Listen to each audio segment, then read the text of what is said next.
Imagine the United States being attacked simultaneously by the BRICS alliance. In this 1 against 5 scenario, could the US maintain its global dominance?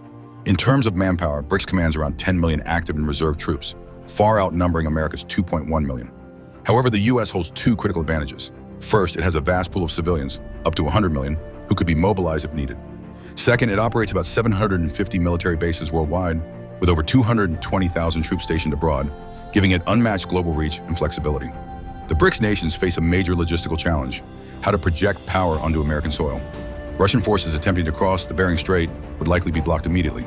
Brazil would need Mexico's cooperation to reach the US mainland, a big uncertainty. China would have to cross the Pacific, a near impossible feat given current transport capabilities.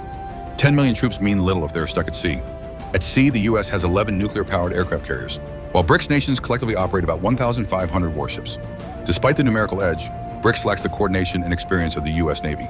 Meanwhile, America's 70 nuclear submarines positioned worldwide serve as a lethal counterforce capable of striking from the shadows.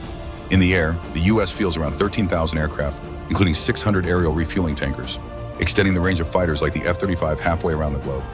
BRICS nations have about 8,800 aircraft, but only 35 tankers, and more critically, lack combat-tested joint operations like those conducted regularly by the US.